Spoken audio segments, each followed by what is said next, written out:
Pacers-Hornets tonight. Pacers back on the road after a successful road trip against a slumping but healthier Charlotte Hornets team. Spencer Percy from Queen City Hoops and BuzzBeat Pod is going to join us to talk all things Hornets and team building. But before that, TJ McConnell, obviously a decently valuable player, but he's providing a ton of value off the court this season. I talked to a ton of young guys on this team about how TJ McConnell is such a good vet. We'll get to all that today on the Locked On Pacers podcast. Locked On Pacers, your daily Indiana Pacers podcast.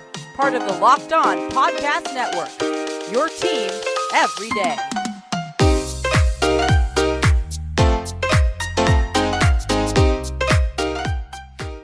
Welcome in to another edition of the Locked On Pacers podcast, where we, of course, talk about the Indiana Pacers as always. My name's Tony East. I cover the team for Forbes and SI, and today, lots to get into about the Pacers, who are back playing after another 3-day gap. This team has played one game in the last 7 days, so a healthier group today as they enter their game against the Charlotte Hornets. We'll talk all things Hornets to close out today's show for the final two segments with Spencer Percy from Queen City Hoops and the BuzzBeat podcast. Love those guys. They do killer work covering the Charlotte Hornets team. But before we do that, I want to talk about TJ McConnell. I've already done a segment highlighting his game. This will be very little about this will be about his on-court play, but more about how he's such a good veteran off the court. I've talked to quite a few young players about this, and he's just really developed in that way. I think that's a vital thing for this young team and something I've wanted to talk about for a while. And if you want to see this in written content, I wrote a story about it on si.com/NBA/Pacers. Hey, thanks for making Locked On Pacers your first listen today and every single day. Locked On Hornets should be your second listen, of course, because they play the Pacers tonight. Let's dive in to this TJ McConnell stuff. After they played Philly, he had a nice game. He had a nice stretch to open the season. I talked about his on-court skills, and those are still the same, right? He's not as good as Halliburton on offense, but he's a very good perimeter defender. The Pacers have a 4.5-point defensive rating improvement with McConnell on the floor than off. I don't need to sell you on what he does well in the game. He penetrates, he passes, he defends. The numbers bear this out. He's a talented player, but being talented is part of what makes him a good off-court vet. But a lot of other stuff makes TJ McConnell maybe the best off-court vet for this Pacers team, among many very good ones, by the way. James Johnson's excellent at this. Tice is excellent at this. Miles Turner even is a great leader for this team. I do not want to belittle any of what they do as veterans for this team, but McConnell is a step above the rest. And I think there's a couple things that make that the case. And one goes back to last year when he hurt his wrist, right? He couldn't play, but he could still be a coach in practice. And that was something that I think, his father's a coach, but he just has the perfect, natural charisma to be that guy and be helpful both in a drill setting and a teaching setting. And, the notes that I have and the things I've thought about with TJ McConnell is it's very hard to find the right balance for a player of talent. First of all, you have to be good to have some level of respect, but competitive, positive, and encouraging. If you're too positive, it's like over the top. If you're too competitive, it's hard to be encouraging. And if you're too encouraging, it sounds like, brown nosing a little bit, right? It's very hard to find the right line of doing all of those things in the right way to help your young players. TJ McConnell is very good at that. And that's why there are good vets. And then there's what TJ McConnell is. And so you've heard a lot of Tyrese Halliburton talking about, TJ being in his ear on, telling him when to shoot. And, in training camp, like when Halliburton wasn't taking the final shots of their scrimmages, TJ would say, you should shoot that. You're very good. Those sort of things are obviously important. And in games, you can see them interact in ways that are positive. But even more recently to me, Halliburton's good, very good already, like a near all-star level. Obviously, the veteran is helpful. But where I think it's really valuable having vets like TJ McConnell is rookies and new guys to your franchise or to your organization, right? Like, what a perfect player for Andrew Nembhard to start with. And he's one of the guys I've talked to quite a bit about this. If you're Aaron Nesmith and you're coming from a totally different team and you need someone to, one, ignite you into a new culture, or whatever, ignite is the wrong word, to get you looped into a new culture and be an encouraging teammate, TJ McConnell's perfect. Kendall Brown kind of has the same thing as another rookie on this team. So those are the kind of guys that I've talked to the most about this. And Andrew Nembhard even said it after they played the Spurs without me even asking. This is what kind of made me want to investigate this stuff. He talked about TJ making the game easy for him both on and off the court. And then he jokingly talked about how he hates when McConnell guards him in practice. 100% was what he said when asked if he hates that, because McConnell pushes him in a way that is annoying but still helpful and encouraging, because it's like a game speed sort of thing, and he's giving you the right words of encouragement. So then I asked Nembhard later, and this was sort of an error, but sort of a good thing on my part. TJ was within earshot, so he heard me ask the question, and he kind of turned his head and like did a fake opening of his ear, and so Andrew was looking over at him when he talked about it. But the quote from Andrew Nembhard when I asked about what makes TJ McConnell such a good vet, he said he's got a certain understanding and certain experience level that just allows us to be comfortable when he's giving us tips and giving the confidence to us.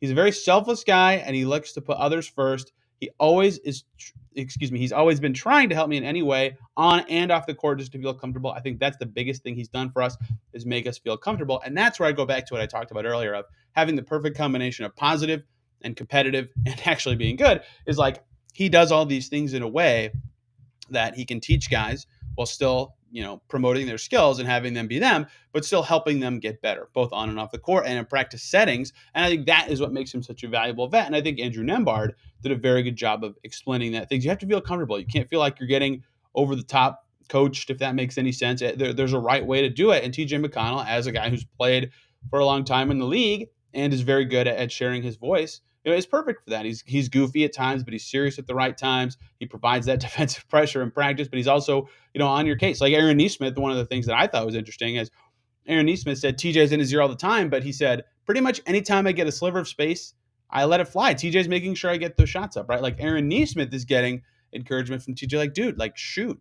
We need you to shoot. And for a guy that has had a fluctuating level of accuracy shooting the three ball throughout his career, having that vet is valuable. And Nesmith has been shooting a little better recently, still some off nights. He didn't hit a shot in his first game back from injury, but like those are the sorts of things you need TJ McConnell to do. Even if his on court value starts to wane, like that little 5 to 10 foot fadeaway he had in his bag when he was 27, that's not there as much anymore. He's more of a setup man now. He's more of a penetrate into the lane, run in transition kind of guy, which is still good. You need good passers. You need guys who can make the game move, especially with the way the Pacers want to play. He's playing with Tyrese a few times now, and that's been working. The Pacers have had success with a lot of lineups with him out there, even though he can't shoot and doesn't have that in his bag anymore.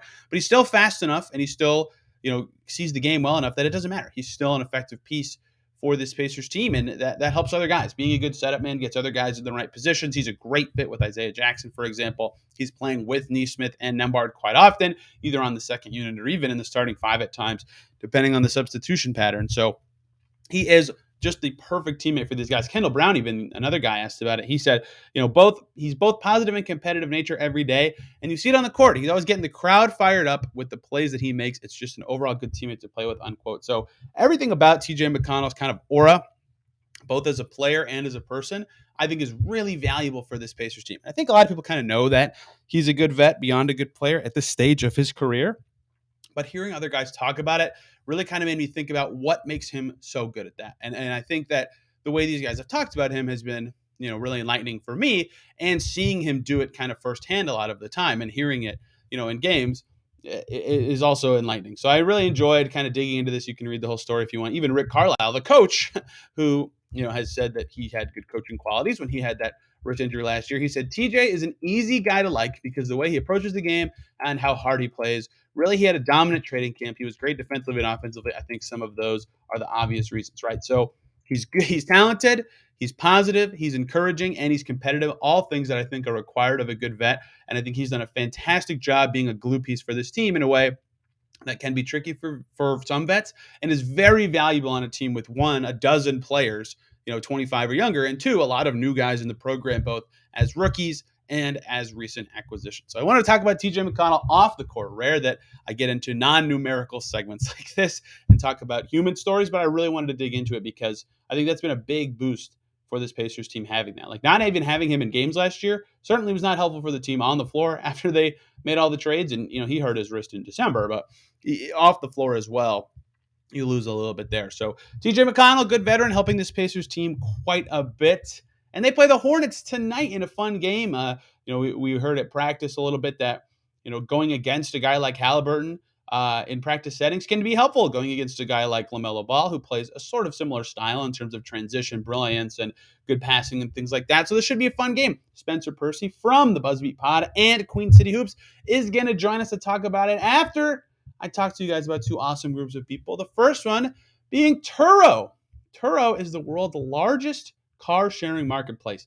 With Turo, you can book any car you want, wherever you want it, from a company of local hosts. You can browse a huge selection of vehicles for just about any occasion or any budget across the US, UK, and Canada, and soon Australia as well. You can book a spacious SUV or minivan for a family road trip. You can get a classic or luxury car for a special event, birthday, or holiday.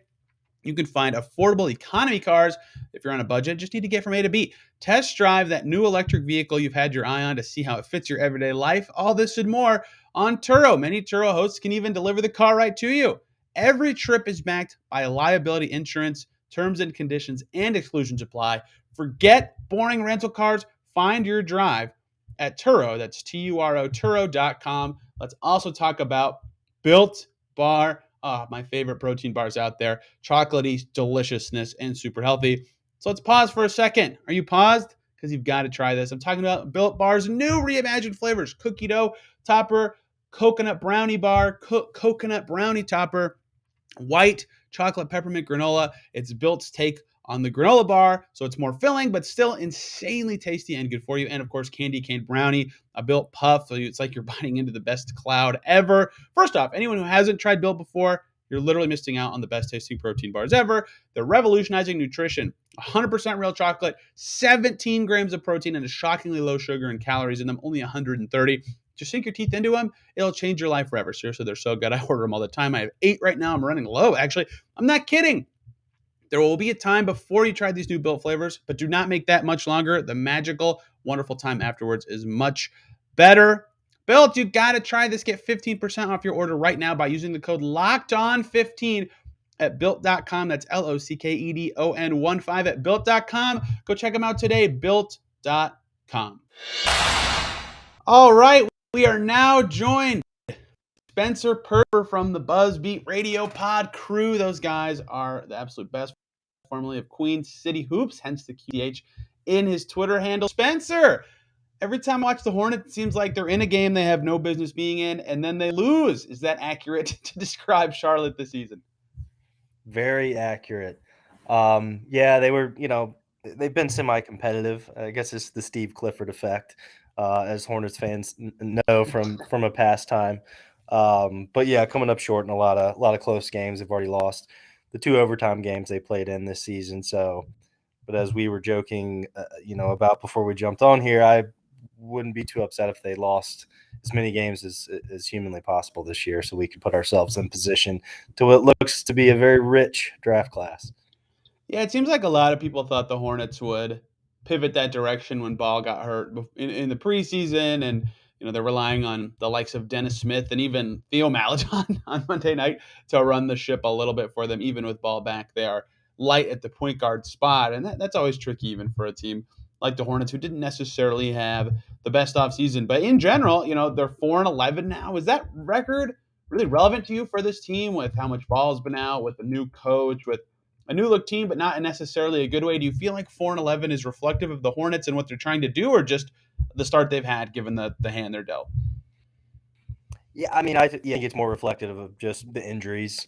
Gordon Hayward's been out at multiple games. You mentioned LaMelo. He's only played 2 games this season. Rozier was out for a lot of beginning of the season. So, guys like Kelly Oubre and Jalen McDaniel and Dennis Smith having to carry a scoring load is not a recipe for a lot of wins. So, it's hard to tell where this team will go in terms of how they handle the rest of the season. I think they want to evaluate LaMelo Ball and how the team responds first to him being back.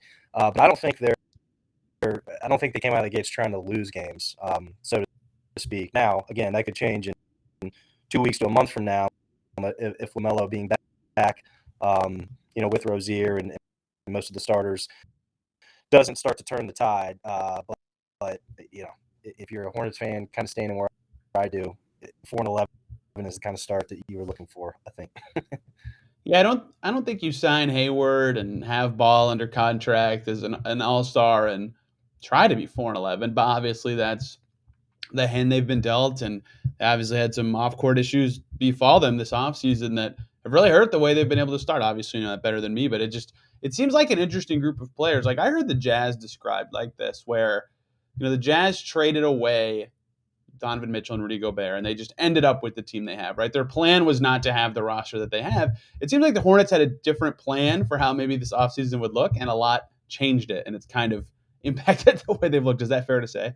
Yeah, I think so. I think that, I mean, obviously they've been linked to Miles Turner for a long, long time, but I think they sniffed around a lot of different ways to acquire an upgrade from Mason Plumlee at the center position, and obviously didn't bank on having the Melo injury get hurt, and Terry Rozier get hurt, and Cody Martin, who they just re-signed, in the off season to a 4-year deal, get hurt, and now he's out for another 6 weeks. So, and Gordon Hayward, they probably did expect him to get hurt, but to have all those guys out at the same time was not the expectation. But at the same token, like it has given the Hornets the opportunity to learn more about other players, like Nick Richards, and Indiana fans will learn this tomorrow night. Nick Richards is having an awesome season for Charlotte. Like he looks like certainly a rotational NBA center, if not a starting NBA center. And with Plumlee on an expiring contract, it'll be interesting to see if the Hornets prioritize bring him back. Dennis Smith Jr. renaissance in Charlotte. Unfortunately, he's missed a few games now, but he's been like one of the best backcourt defenders in the league, I think, this season. So it's given them the opportunity to learn some things, evaluate some players they wouldn't have had the opportunity to otherwise. So, but LaMelo back now, and he looked really, really good last night in Orlando, and looks like himself physically. So we'll see where it goes from here. Shout out to Dennis Smith, because I think the same pod where I heard them talking about him being a feel-good story this season, like he was considering football, like that's crazy that now he's reached back into the NBA and been very good for Charlotte when playing. I want to talk about the two stars. One, because one of them was very nearly a Pacer in Gordon Hayward. I saw a video of him shooting around before a game recently. Any chance he plays in this game against the Pacers? I would be surprised.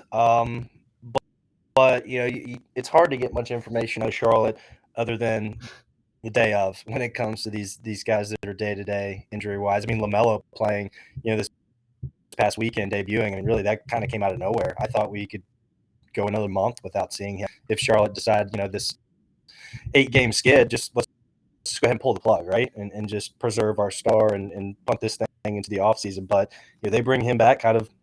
I mean, obviously he's ready to come back, but that was even a surprise, I think, to most Hornets fans. But I'd be surprised if Gordon plays tomorrow. And then with LaMelo, we just got interesting anecdotes from Rick Carlisle at practice, right? Because in his eyes, the way a player return works, the first game, they're rusty, right? That was against Miami.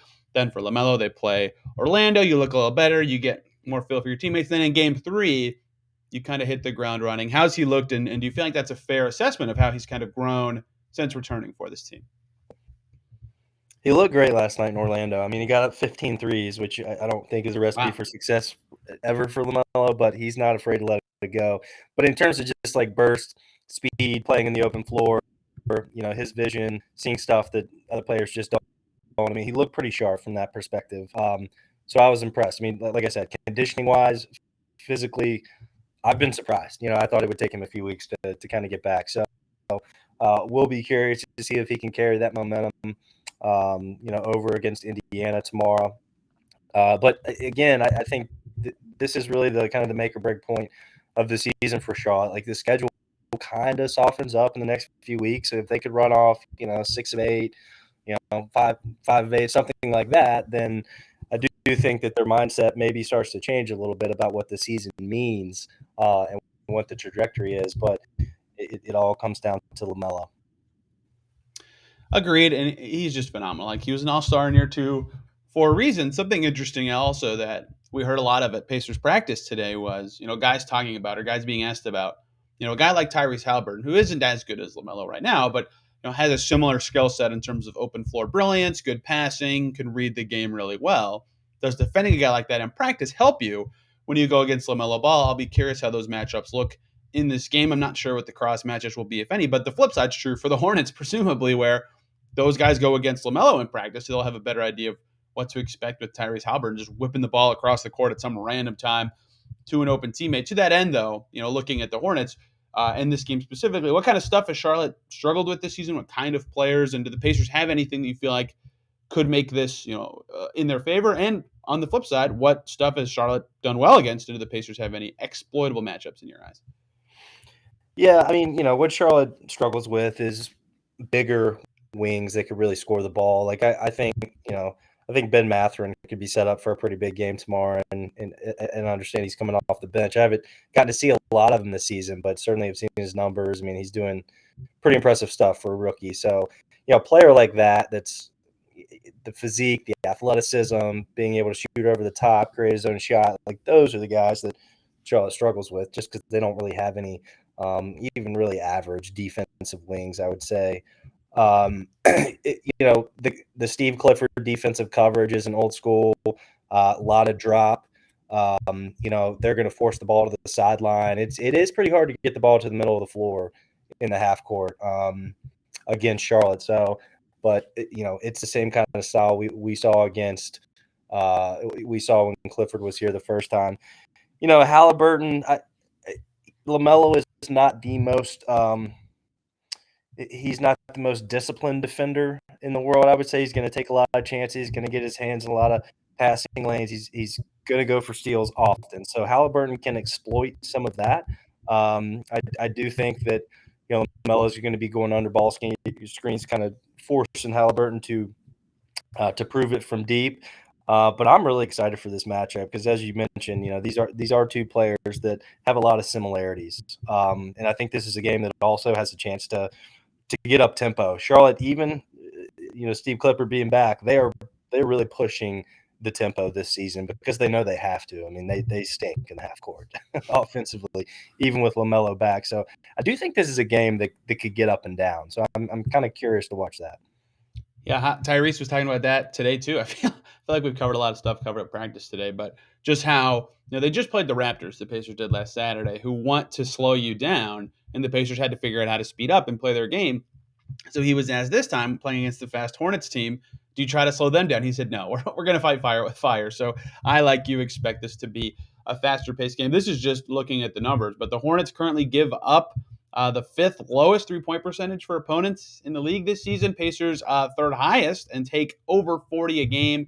Is Charlotte defending the 3-point line well, or is that just fluky to you? Do you feel like that could be a big swing point in this game? I do think Charlotte's defending the 3-point line pretty well.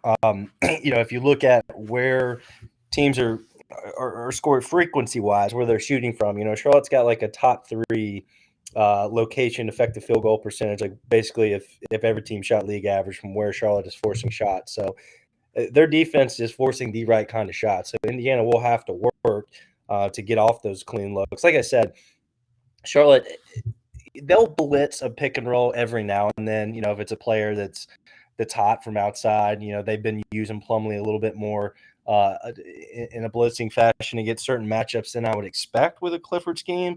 But to get open threes against them, the ball's got to get side to side really, really quickly with the way that they force the action to the sideline. So, that's where Halliburton comes into. That's where he becomes such an asset in a game like this. He's going to be able to see over the top, hit the opposite corner, hit the opposite wing.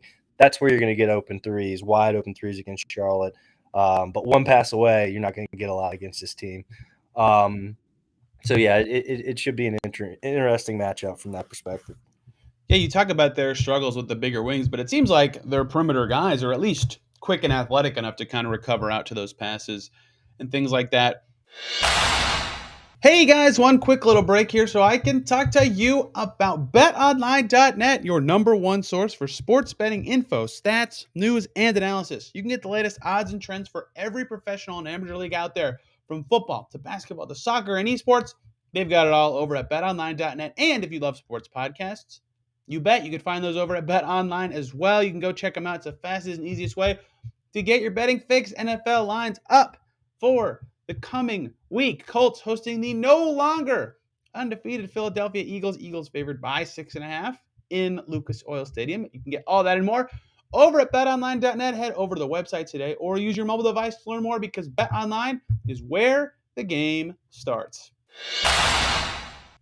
Spencer, I do want to talk to you a little bit about team building, because the Pacers are in, as they have described, as Rick Carlisle said on Media Day, a new era where they are going through a different kind of team build than this franchise has typically gone through. I'd like to thank everybody for making Locked On Pacers their first listen today and every single day, but diving into rebuilding with the Charlotte team, or with Charlotte specifically, the Pacers are trying to figure out what can work well for them in a longer term project. So they haven't done it in a long time. They've been really successful since really the early 90s in the NBA. They've only had a couple down years since then, making the playoffs over 20 times in that span. So this longer term project, which who knows how long it'll take right now because they're 6-6 and look kind of good, but they have to learn how to build. And I think that they know how. I think every team knows how, but every team does something well in their rebuild. The Hornets haven't really reached the playoffs in a while since Kemba was on their team. But I want to ask you what you've thought of the way the Hornets have kind of tried to construct their team and do team building things and planning over the last couple of years. Yeah, since they drafted LaMelo, I think that they've had opportunities to maybe get off some veterans on this team, and it hasn't come to fruition. I think the Gordon Hayward contract has certainly held them back in terms of flexibility, how they could build this team. I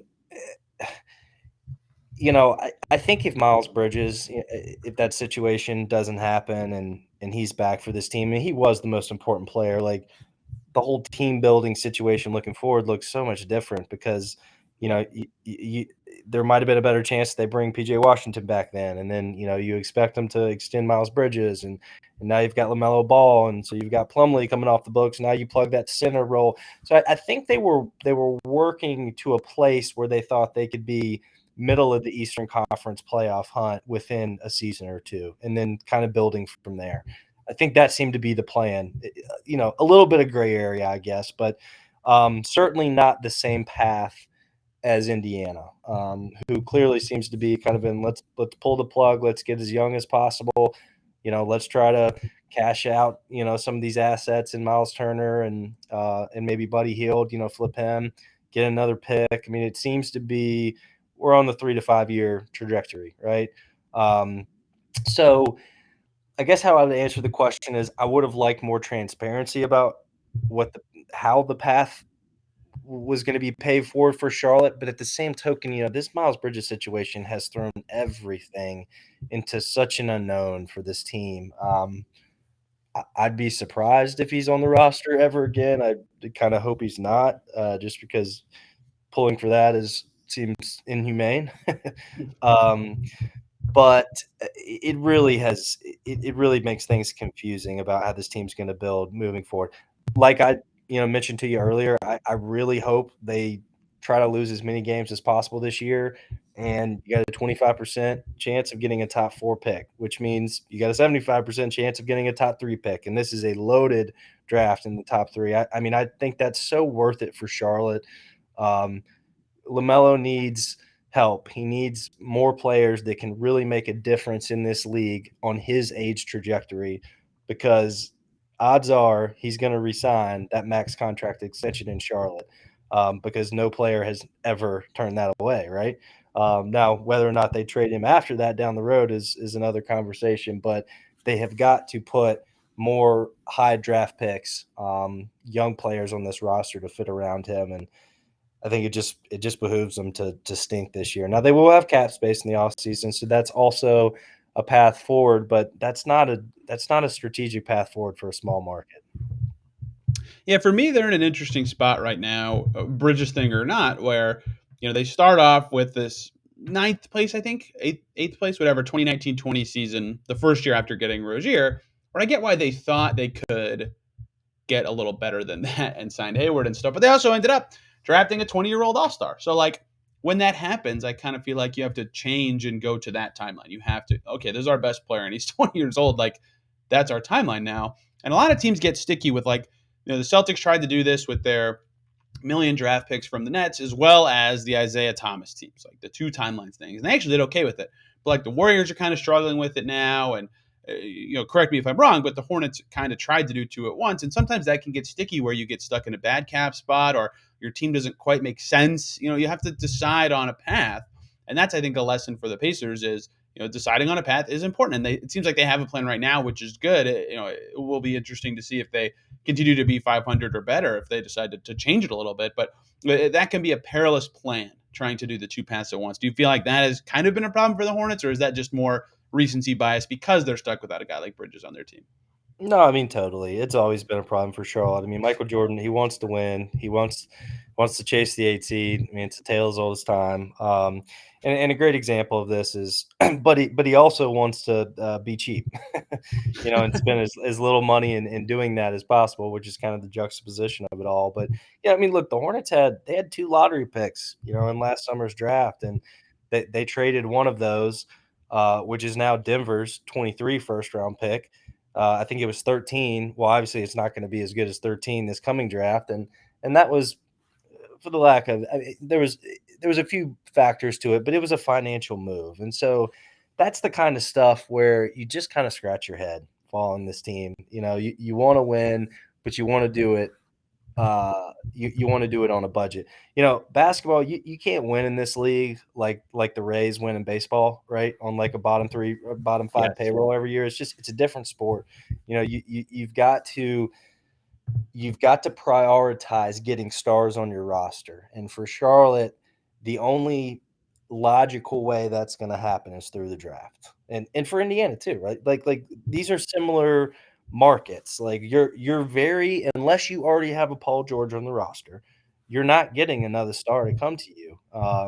And so I think Charlotte really needs to prioritize this upcoming draft. And if you have LaMelo and you get Scoot Henderson, for example, who's going to be on a rookie contract for the next few years, and you got Hayward coming off, and you'll have Rozier coming off sooner rather than later, like you might have cap space 2 or 3 years from now with those 2 guys on your roster. Then that's the time to prioritize free agency, right? And go after a guy maybe you couldn't before. But living in that middle ground and hoping to just make improvements on the margins it's just not a recipe for success in small markets in this league. And I think that's where Charlotte has found themselves most of the time during the Michael Jordan era.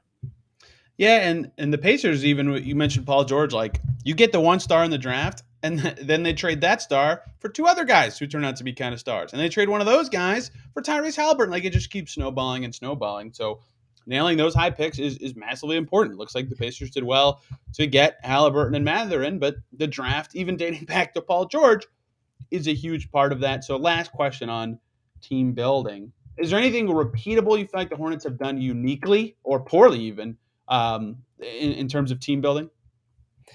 Yeah, I mean, I was going to mention just what you were talking about with the Pacers. I mean, the Pacers have done an excellent job trading their stars before their contracts are up and getting pieces that have turned out to be higher value than maybe what the market thought they were, certainly when they traded for him, right? I mean, Sabonis. I mean, I think Halliburton, everyone knew, like, oh my God, the Kings got fleeced. But, that's neither here nor there. Like, the Pacers have done a really, really good job of collecting assets that maybe were a little bit or what the market thought were depreciated and turning that into a team building strategy. Charlotte has never done that. I mean, Kemba Walker is the most famous example. That team was going nowhere as Kemba Walker's contract was coming up, and they had a year and a half of opportunities to trade him and set themselves up for some kind of rebuild. I mean, you never know whether draft picks are going to work or not, but when you let players that have been all-stars walk away for nothing, you just set your franchise back. You just give yourself less ammo. But Michael Jordan, he doesn't have the stomach for that to just be really, really bad and build through the draft. I think he likes the idea of having lottery picks and thinking that he can, the team will eventually get lucky and strike gold between that 10 and 15 range, right? But he doesn't have the stomach to go through a year in this market where it's just going to be really bad basketball and he's going to lose a lot of money, which this franchise does just about every year. So, that's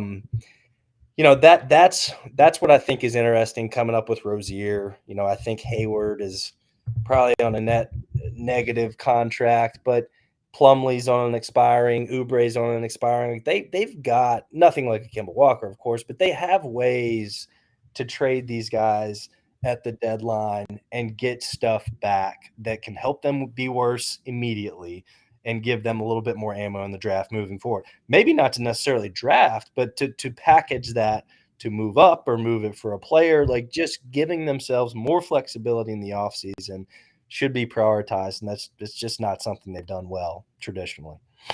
I was looking back through their old teams while you were talking to see, who they did and did not trade. And big takeaway for me that has nothing to do with what we're talking about. Why did Tony Parker ever play for the Hornets? Why did that I happen? forget. I honestly forget that was a thing that happened very, very often.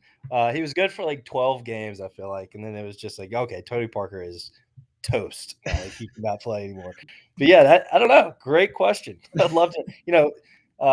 National teammate Boris Diaw spent quite a bit of time in Charlotte at one time too. So I don't know. Maybe Boris told him the coffee was really good in Charlotte or something. Well, Tony Parker owns Wembanyama's team now, so maybe that's the long-term play the Hornets were making at the time, right? We'll see what happens there. Spencer, thank you a ton for the time. Where can people follow you, the Buzzbeat crew, all that good stuff? Yeah, at Buzzbeat Podcast on Twitter. Richie Randall does an awesome job, organizing myself and Brian Geisinger and Lee Branscombe. So check us out on Twitter, weekly. I would say we get out 2 or 3 pods a week. So we're humming right along right now. A lot of draft coverage, really good draft coverage. Brian and Lee do a great job on that front. And then you can find me on Twitter at QCH Spencer. Appreciate you, Tony. Thank you very much, Spencer, for coming on. I'm on Twitter at TEastNBA for the amount of time that we can still exist on that app, whatever that happens to be. This show is at Locked On Pacers. We'll, of course, be breaking down this game and more tomorrow. Till then, everybody, have a great day.